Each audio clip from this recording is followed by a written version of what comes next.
back, everyone. Well, yesterday we showed you this. Kylie was visiting Arizona, to show us how teaching theater in person is happening there with safety precautions in place. But not all schools can do that right now, unfortunately, for various reasons, space, time, and so forth. But one Valley teacher getting very creative in how she does this, bringing dance, music, and choir to virtual learning. Take a look. G, ga, go, goo, J, G, J, ja, jo, ju, M. So that is Brianna Kislak teaching her arts classes online. Again, not ideal, but it is getting the job done. And she is joining us this morning to talk a little bit more of the challenges of doing this. We know everyone has had to change and adapt to the times with the pandemic, and obviously music, dance, the theater arts all has to continue. So good morning, Brianna. Thank you for joining us.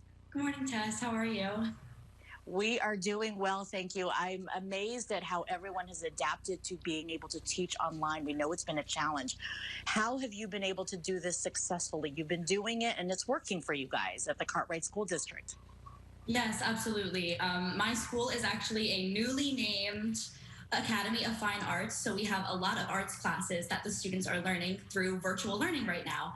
And it takes a lot of planning and a lot of creativity on my end to figure out how to bring everything to the classroom. So let me ask you this. I was thinking of choir. How do you even all sing? We know what it sounds like when everyone starts talking over each other at a meeting. How do you guys do that singing and to teach that and to make it work with the whole class? So far, what I've been doing is I've been doing a lot of vocal warm-ups at the beginning of classes, and I have the students mute themselves so that they hear my voice, and then they have their own voices in their own space, and they really get used to hearing their own voices and mine. So I don't hear all of the voices. I kind of trust that they're following along, matching my pitch. I watch their faces to make sure that they're doing everything. But a lot of it is done through muting. And then I have them send videos of themselves, and we practice along to recordings during class time. But a lot of the time they're sending videos into me of themselves singing in their homes. Okay, same then ideally with when you're doing a music lesson where you're just watching some kids. I think it was a violin or a cello. Is it similar in that sense too then?